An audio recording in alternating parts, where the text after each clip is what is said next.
Good morning friends, నేను మీ సాయి మల్లేష్ని మాట్లాడుతున్నాను. ముందుగా మా ఛానల్ సబ్స్క్రైబ్ చేసి లైక్ చేసి షేర్ చేయండి. అదేవిధంగా ఈరోజు వార్తల్లోని ముఖ్యాంశాలు తెలుసుకుందాం. ఆంధ్రజ్యోతి దినపత్రిక, రైతులు ఉచ్చులో పడద్దు, బీఆర్ఎస్ నాయకుల మాయ మాటలను నమ్మి అభివృద్ధిని అడ్డుకోవద్దు. గిరిజనులను అడ్డం పెట్టుకొని లగచర్లలో మంటలు రేపారు. గతంలో భూసేకరణ చేయకుండానే ప్రాజెక్టులు కట్టారా? ఎవరు అడ్డొచ్చినా కొడంగల్కు పరిశ్రమలు తీసుకొస్తా, 25,000 ఉద్యోగాలు ఇచ్చి అభివృద్ధి చేసి రుణం తీర్చుకుంటా. దేశంలో 10 నెలల్లోపే 21,000 కోట్ల రుణమాఫీ ఘనత మాదే.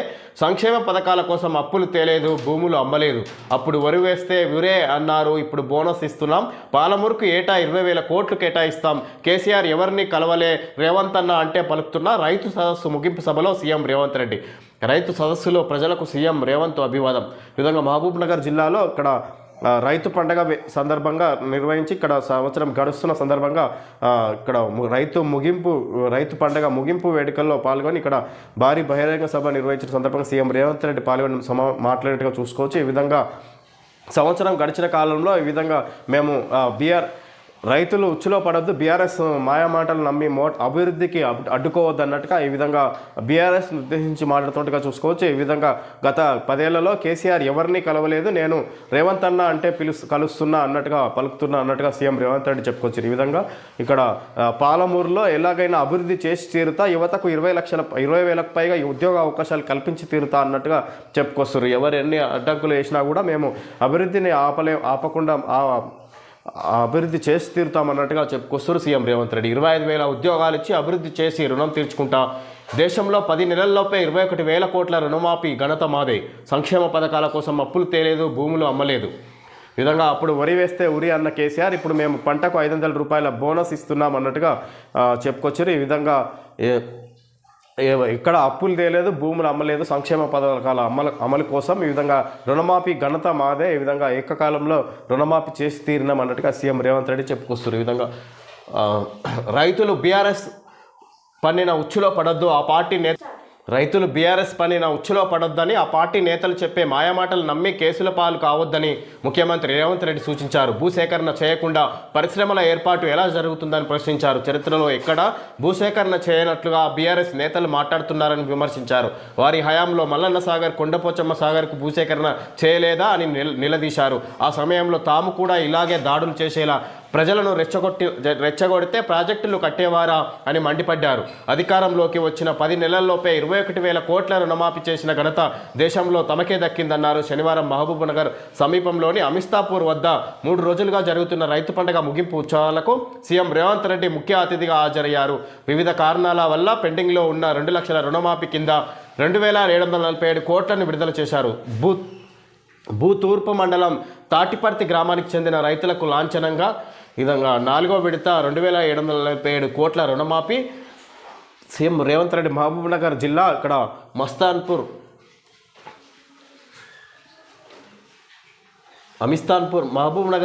మహబూబ్ నగర్ సమీపంలోని అమిస్తాన్పూర్ వద్ద 3 రోజులుగా జరిగిన రైతు పండగ స్టాళ్లలో భాగంగా ఈ విధంగా ముగింపు సభ వేడుకలో బహిరంగ సభ నిర్వహించిన సందర్భంగా అక్కడ సీఎం రేవంత్ రెడ్డి పాల్గొని సమావేశంలో మాట్లాడేట్టుగా చూసుకోవచ్చు. ఈ విధంగా గత ప్రభుత్వంలో బీఆర్ఎస్ హయాంలో ప్రాజెక్టులు కట్టడానికి భూములు సేకరించకుండానే ప్రాజెక్టులు నిర్మించిరా, వాళ్ళు అడ్డుపడ్డట్టుగా మేము అడ్డుపడి ఉంటే ప్రాజెక్టులు నిర్మించేవారా, ఈ విధంగా మేము కూడా అలా అడ్డుపడ్డాం అన్నట్టుగా చెప్పుకొచ్చారు. ఈ విధంగా పరిశ్రమలు నిర్మించడానికి భూసేకరణ తప్పకుండా చేయాల్సిన అవసరం ఉంటుంది అన్నట్టుగా ఈ విధంగా కొడంగల్ పాలమూరులో సంబంధించి ఇక్కడ భూసేకరణకు సంబంధించి మాట్లాడుతున్నట్టుగా చూడవచ్చు. ఈ విధంగా ఏకకాలంలో రుణమాఫీ చేసిన ఘనత దేశంలో మాకే దక్కింది అన్నట్టుగా చెప్పుకోవచ్చు. ఈ విధంగా సంవత్సరం గడిచిన కాలంలో యువతకు ఉద్యోగాలు ఇచ్చినాం, ఈ విధంగా వివిధ సంక్షేమ పథకాలు అమలు చేసినాం, ఎలాంటి భూములు అమ్మకుండానే ఈ విధంగా అప్పులు చేయకుండానే మేము ఇవన్నీ చేసి చూపించినాం అన్నట్టుగా చెప్పుకొస్తారు సీఎం రేవంత్ రెడ్డి.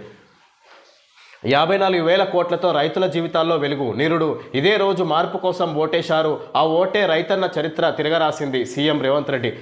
రైతు పండగ విజయవంతం, పాలమూరులో భారీగా తరలివచ్చిన ప్రజలు. సీఎం రాకకు ముందే నిండిన ప్రాంగణం.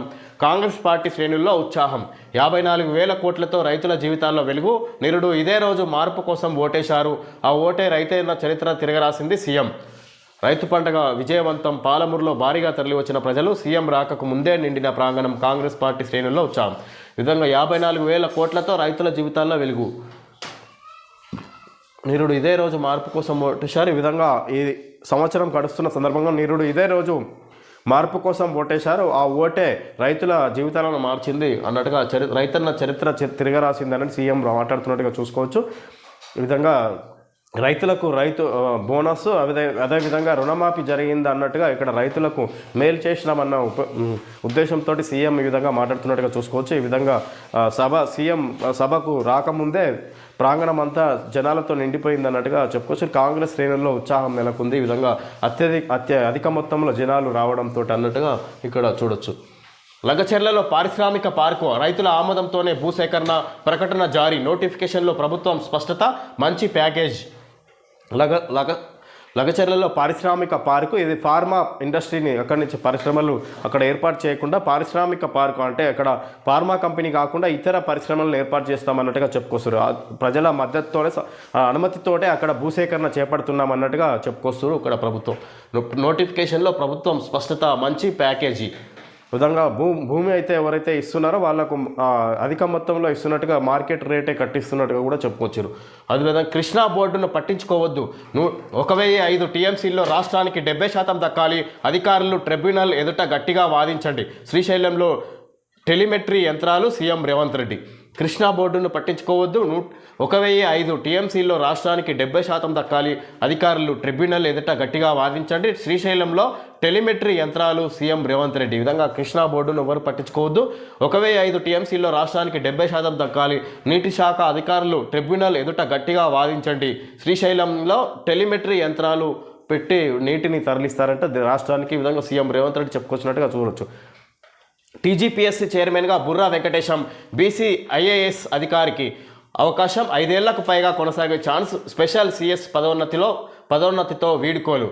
ఈ విధంగా ఇప్పటి వరకు విద్యాశాఖ ప్రధాన కార్యదర్శిగా ఉన్న బుర్రా వెంకటేశం సీనియర్ ఐఏఎస్ అధికారి ఇప్పుడు టీజీపీఎస్సీ చైర్మన్గా నియామకం అవుతున్నట్టుగా చూసుకోవచ్చు. ఈ విధంగా దీనికి సంబంధించి గవర్నర్ జిష్ణుదేవ్ వర్మ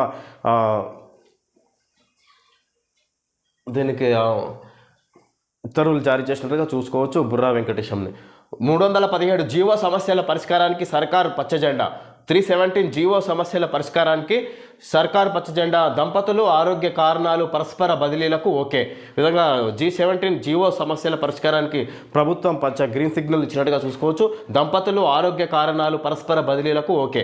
ఈ విధంగా ఏదైతే ప్రభుత్వ ఉద్యోగులు దంపతులు ఒకే దగ్గర పనిచేసుకోవడానికి, ఒకే దగ్గర ఉండి పనిచేసుకోవడానికి, అదేవిధంగా ఆరోగ్య కారణాలు, ఆరోగ్య సమస్యలున్న పరస్పర బదిలీలకు ఓకే.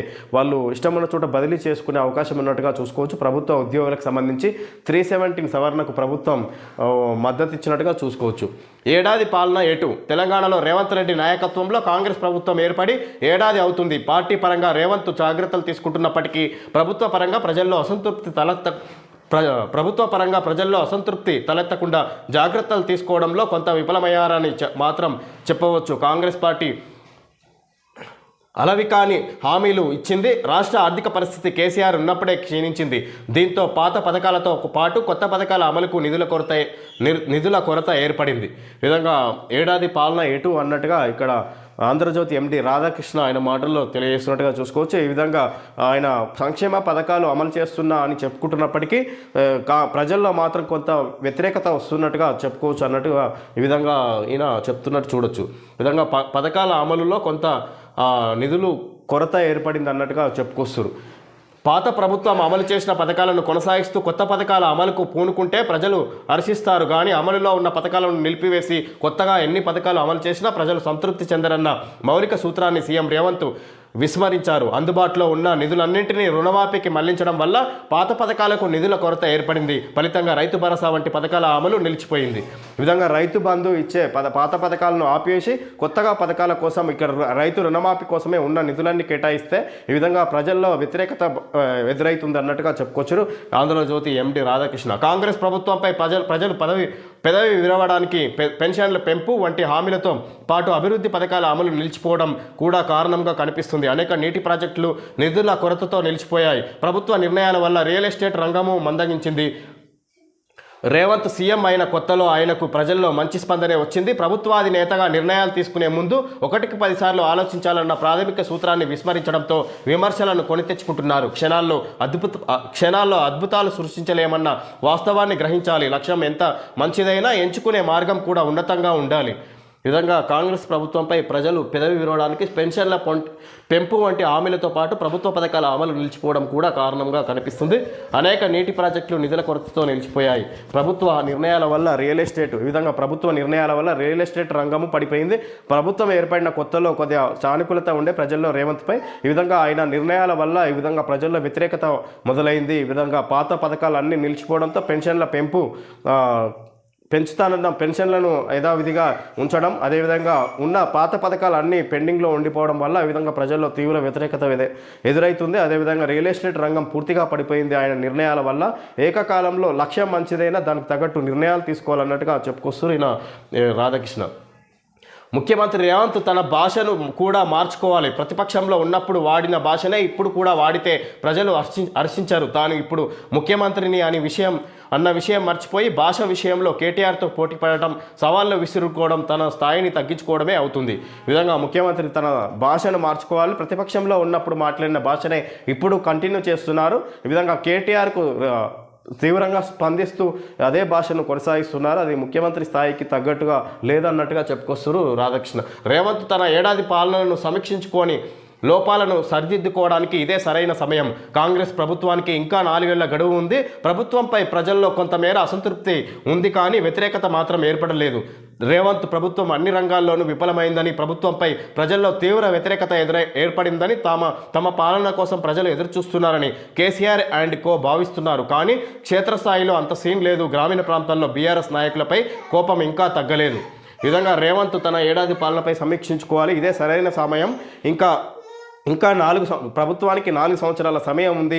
ఇప్పుడే సరైన నిర్ణయం తీసుకోవాలి రేవంత్ అని ఇక్కడ చెప్పుకొస్తారు. ఈ విధంగా కాంగ్రెస్ ప్రభుత్వంపై తీవ్ర వ్యతిరేకత మొదలైందని ఇక్కడ కేసీఆర్ అండ్ కో వాళ్ళు భావిస్తున్నారు. కానీ అంత గ్రామీణ ప్రాంతాల్లో అంత సీన్ లేదు, అంతవరకు వ్యాపించలేదు. ఇంకా గ్రామీణ ప్రాంతాల్లో ప్రజల్లో బీఆర్ఎస్ నేతలపై ఇంకా కోపం తగ్గలేదు అన్నట్టుగా చెప్పుకొస్తారు రాధాకృష్ణ. ప్రతిపక్షంగా బీఆర్ఎస్ తొందరపడుతుందన్న అభిప్రాయం కూడా ప్రజల్లో ఉంది. నిన్నటిదాకా మీరే అధికారంలో ఉన్నారుగా, ఇప్పుడు ఏం కొంపలు మునిగాయని ఆందోళనలు చేస్తున్నారు అని బీఆర్ఎస్ నాయకులను ప్రశ్నిస్తున్నారు. ప్రతిపక్షంగా బీఆర్ఎస్ తొందరపడుతుందన్న అభిప్రాయం కూడా ప్రజల్లో ఉంది. ఈ విధంగా ప్రతిపక్షంగా నాయకులంగా ఇప్పటిదాకా తొందరపడుతున్నారన్న బీఆర్ఎస్ నాయకులపై ప్రజల్లో వ్యతిరేకతనే ఉంది. బీఆర్ఎస్ నాయకులు ప్రభుత్వం ఏర్పడి సంవత్సరమే కదా వస్తుంది, మొన్నటి వరకు మీరే ప్రభుత్వంలో ఉండే ఏం కొంపలు మునిగాయని ప్రజలు బీఆర్ఎస్ నాయకులపైనే వ్యతిరేకత ఏర్పరచుకుంటున్నారు అన్నట్టుగా చెప్పుకొస్తారు రాధాకృష్ణ. ప్రభుత్వాది నేతగా తన పాత్రకు ఏడాది కాలంలోనే ఏ మేరకు న్యాయం చేయగలిగాను అని రేవంత్ ఆత్మపరిశీలన చేసుకోవాలి. లోపాలు ఉంటే వాటిని గుర్తించి సరిచేసుకోవాలి. ప్రస్తుతానికి రేవంత్పై వ్యతిరేకంగా క్రేజ్ తగ్గలేదు. ఏ ప్రభుత్వానికైనా ప్రతిపక్షం నుంచి ముప్పు రాదు, ప్రజల నుంచే ముప్పు ఉంటుంది. తమ అంచనాలకు ఆకాంక్షలకు అనుగుణంగా పనిచేయని ప్రభుత్వాలను విసిరికొట్టే శక్తి ప్రజలకు మాత్రమే ఉంది. విధంగా ప్రభుత్వాది నేతగా తన పాత్రకు ఈ ఏడాది కాలంలో ఏ మేరకు న్యాయం చేయగలిగాను అని రేవంత్ ఆత్మపరిశీలన చేసుకోవాలి. లోపాలు ఉంటే వాటిని గుర్తించి సరిచేసుకోవాలి. ప్రస్తుతానికి రేవంత్పై వ్యక్తిగతంగా క్రేజ్ తగ్గలేదు. ఏ ప్రభుత్వానికైనా ప్రతిపక్షం నుంచి ముప్పు రాదు, ప్రజల నుంచే ముప్పు ఉంటుంది. ఈ విధంగా ఈ సంవత్సర కాలంలో నేను ఏ మేరకు పరిపాలించినా అన్నట్టుగా వ్యక్తిగతంగా మేరకు ప్రజలకు న్యాయం చేయగలిగాను అని వ్యక్తిగతంగా ఆత్మ పరిశీలన చేసుకోవాలి. అప్పుడే ఇంకా ముందు ప్రజల్లో గుర్తింపు ఉంటుంది అన్నట్టుగా చెప్పుకోవచ్చు. ఈ విధంగా ప్రతిపక్షం నుంచి ఎలాంటి ముప్పు ఉండదు, ఎప్పుడైనా ప్రజల నుంచే ముప్పు ఉంటుంది. ఇక్కడ ప్రజలు తిరస్కరిస్తే మళ్ళీ ప్రతిపక్షంలోకి పోవాల్సి ఉంటుంది అన్నట్టుగా చెప్పుకోవచ్చు. ఈ విధంగా ప్రజలకు అనుకూలంగా పనిచేయాలన్నట్టుగా చెప్పుకొస్తారు రాధాకృష్ణ. ఈ విధంగా ఎప్పటికప్పుడు ఆత్మపరిశీలన చేసుకొని ప్రభుత్వాన్ని సరైన రీతిలో పనిచేసుకుంటూ వెళ్ళాలి అన్నట్టుగా ఈ విధంగా కాంగ్రెస్ ప్రభుత్వాన్ని ఏర్పడిన సంవత్సర కాలంలో ఈ విధంగా ఉన్న తీరును వివరిస్తున్నట్టుగా చూసుకోవచ్చు ఈయన ఆంధ్రజ్యోతి ఎండి రాధాకృష్ణ. దొంగ బెయిల్, నకిలీ బెయిల్తో జైలు నుంచి దర్జాగా బయటకు. చెంచల్గూడలో ఖైదీ మాయా, అండర్ ట్రయలర్ సహకారం. చోరీ కేసు నిందితుడికి బెయిల్ సెక్షన్లో విధుల అప్పగింత. పాత బెయిల్ పత్రాలతో ఫోర్జరీ, అధికారుల పరిశీలన పైనే పీటీ వారెంట్తో వెలుగులోకి. ఖైదీ కోసం పోలీసుల గాలింపు. విధంగా దొంగ బెయిల్, నకిలీ బెయిల్తో జైలు నుంచి దర్జాగా బయటకు వచ్చిండు. ఈ విధంగా ఇంతకు ముందుకు బెయిల్ తీసుకున్న పత్రాలనే మళ్ళీ ఫోర్జరీ చేసి తేదీలు మార్చి అదే దాన్ని మొత్తం మీద ఇక్కడ నకిలీ డాక్యుమెంట్లు, బెయిల్ సర్టిఫికేట్లను సృష్టించి ఖైదీ జైలు నుంచి విడుదలైనట్టుగా చూసుకోవచ్చు. ఈ విధంగా పీటీ వారెంట్తో వెలుగులోకి వచ్చిన విషయాలు అన్నట్టుగా ఆ ఖైదీ కోసం పోలీసులు గాలిస్తున్నట్టుగా చూడొచ్చు. అది చెంచల్గూడ జైలు, అది చెంచల్గూడ కేంద్ర కారాగారం. అక్కడ ఉన్నతాధికారులు బెయిల్ విభాగంలో విచారణ ఖైదీకి అత్యంత కీలకమైన బాధ్యతలను అప్పగించారు. పేనుకు పెత్తనమిస్తే తలంతా గొరిగినట్లు ఆ విచారణ ఖైదీ నకిలీ బెయిల్ పత్రాలను పాస్ చేసి మరో అండర్ ట్రైలర్ విడుదలకు కారణమయ్యాడు. దీంతో అధికారులు ఇప్పుడు తలలు పట్టుకుంటున్నారు. హైదరాబాద్ సంతోష్ నగర్ హెచ్ఐజీ కాలనీకి చెందిన ఖైదీ. ఈ విధంగా మొత్తం మీద ఆ విచారణ ఖైదీ అక్కడ ఉన్నతాధికారుల బెయిల్ విభాగంలో విచారణ ఖైదీకి అత్యంత కీలకమైన బాధ్యతలను అప్పగించారు. పేనుకు పెత్తనమిస్తే తలంతా గొరిగినట్లు ఆ విచారణ ఖైదీ నకిలీ బెయిల్ పత్రాలను పాస్ చేసి మరో అండర్ ట్రైలర్ విడుదలకు కారణమయ్యాడు. దీంతో అధికారులు ఇప్పుడు తలలు పట్టుకుంటున్నారు. హైదరాబాద్ సంతోష్ నగర్ హెచ్ఐజీ కాలనీకి చెందిన ఖైదీని ఇక్కడ విధంగా ఒక ఖైదీకి బాధ్యతలు అప్పగించారు. ఇక్కడ ఓ విచారణ ఖైదీకి అత్యంత కీలకమైన బాధ్యతలు అప్పగిస్తే పేనుకు పెత్తనమిస్తే తలంతా గొరిగినట్లు ఉందంట. ఇక్కడ ఈ విధంగా ఆయనకు ఆ ఖైదీకి అధికారం ఇస్తే ఈ విధంగా ఒక తప్పుడు పత్రాలు తీసుకొచ్చిన ఖైదీకి బెయిల్ ఇచ్చినట్టుగా చూసుకోవచ్చు. ఈ విధంగా ఆ పత్రాలను పరిశీలిస్తే డూప్లికేట్ పత్రాలుగా బయటపడడంతో ఇప్పుడు ఆ ఖైదీని కోసం మళ్ళీ పట్టుకురావడానికి పోలీసులు గాలిస్తున్నట్టుగా చూడొచ్చు. అతను సంతోష్ నగర్ హెచ్ఐజీ కాలనీకి చెందిన వ్యక్తిగా మనం చూడొచ్చు. లంచాలకు సింగిల్ విండో, అధికారులందరి తరపున ఒక్కడే వసూళ్లు. సస్పెండ్ అయిన ఏఈ నికేష్ కుమార్ భాగవతం 19 చోట్ల సోదాలు, 150 కోట్ల ఆస్తులు, ఆదాయానికి మించిన ఆస్తుల కేసు నమోదు. అంటగాకిన ఉన్నతాధికారులపైన ఏసీబీ నజర్. సింగిల్ విండో అనుమతుల మంజూరు గురించి విని ఉంటాం, కానీ సింగిల్ విండో అవినీతి గురించి ఎప్పుడైనా విన్నారా? ఇరిగేషన్ శాఖలో ఏఈఈగా పనిచేస్తూ సస్పెండ్ అయిన ఓ వ్యక్తి దీనికి తెరతీశారు. తనపై అధికారుల తరపున కూడా ఆయనే రేటు మాట్లాడి అనుమతులు మంజూరు చేయించేవాడు. ఏసీబీ సోదాల్లో ఈ వివరాలు వెల్లడయ్యాయి. అవినీతి కేసుల్లో రెడ్ హ్యాండెడ్గా పట్టుబడిన ఇరిగేషన్ విభాగం assistant executive engineer AEE Nikesh కుమార్పై అవినీతి నిరోధక శాఖ ఏసీబీ తాజాగా ఆదాయానికి మించిన ఆస్తుల కేసు నమోదు చేసింది. గండిపేట జోన్లో ఈ విధంగా సస్పెండ్ అయిన ఏఈని ఈ విధంగా తనిఖీ చేస్తే అధికారులు ఏసీబీ అవినీతి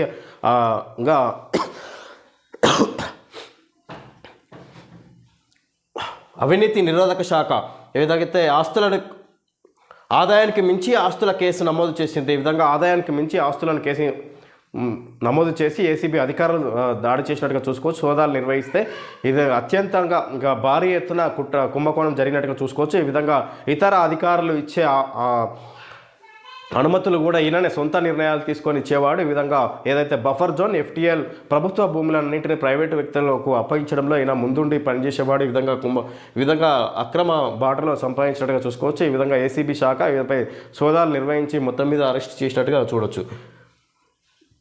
ఉన్నత చదువుకెళ్తే ప్రాణమే పోయింది. అమెరికాలో దుండగుల కాల్పులు, ఖమ్మం విద్యార్థి మృతి. MBA కోసం 5 నెలల క్రితమే విదేశానికి సాయితేజ. విధంగా ఖమ్మం విద్యార్థి విదేశాలలో అమెరికాలో MBA చదువుకోవడానికి వెళ్ళిండు. అక్కడ దుండగుల కాల్పులలో ఖమ్మం విద్యార్థి మృతి చెందినట్టుగా చూడొచ్చు. 6న బీజేపీ భారీ బహిరంగ సభ హైదరాబాద్లో నిర్వహణ. నడ్డా రాక. ఏడాదిలో ఒక్క రేషన్ కార్డు ఇవ్వలే. బీఆర్ఎస్ లాగే కాంగ్రెస్ పాలన. కిషన్ రెడ్డి సర్కారు వైఫల్యాలపై నేటి నుంచి నిరసన. 6న బీజేపీ భారీ బహిరంగ సభ నిర్వహిస్తుంది. దీనికి జేపీ నడ్డా ముఖ్య అతిథిగా రానున్నట్టుగా చూసుకోవచ్చు. ఈ విధంగా సంవత్సరం గడిచిన ప్రభుత్వం ఏర్పడి సంవత్సరం గడుస్తున్నా ఒక్క రేషన్ కార్డు ఇవ్వలేదు అన్నట్టుగా బీజేపీ ప్రభుత్వాన్ని వ్యతిరేకిస్తున్నట్టుగా చూసుకోవచ్చు. ఈ విధంగా ప్రభుత్వ వైఫల్యాలను ఎండగడుతూ ఈరోజు నుంచి నిరసన కార్యక్రమాలు ఏర్పాటు చేస్తున్నట్టుగా చూసుకోవచ్చు రాష్ట్ర వ్యాప్తంగా బీజేపీ పార్టీ. తమిళనాట తుఫాన్ బీభత్సం. చెన్నై జల దిగ్బంధం. ఎయిర్పోర్ట్ బంద్. శంషాబాద్లో 10 విమానాలు రద్దు. విధంగా తమిళనాడులో భారీ వర్షాలు పడుతున్నట్టుగా చూసుకోవచ్చు. ఆ సందర్భంగా ఇక్కడ విమానాశ్రయం పూర్తిగా రద్దు చేసినట్టుగా చూసుకోవచ్చు. హైదరాబాద్లో కూడా శంషాబాద్లో 10 విమానాలు రద్దు చేసినట్టుగా చూసుకోవచ్చు తమిళనాడుకి సంబంధించి. Malabar gold and diamonds the responsible jeweller celebrate the beauty of life brides India festival till 8th December 2024. తగ్గింపు 25% వరకు. బంగారు ఆభరణాల తరుగు ఛార్జీలపై ఫ్లాట్ 25% తగ్గింపు. జెమ్ స్టోన్ అన్కట్ జ్యువెలరీ తరుగు ఛార్జీలపై 25% తగ్గింపు వరకు. వజ్రాల విలువపై అడ్వాన్స్ బుకింగ్. ఈ విధంగా మలబార్ గోల్డ్ అండ్ డైమండ్స్ వాడివ్వడం జరిగింది. ఓకే ఫ్రెండ్స్, ఇది ఈరోజు వార్తల్లో ముఖ్యాంశాలు తెలియజేయడం జరిగింది. Thank you friends.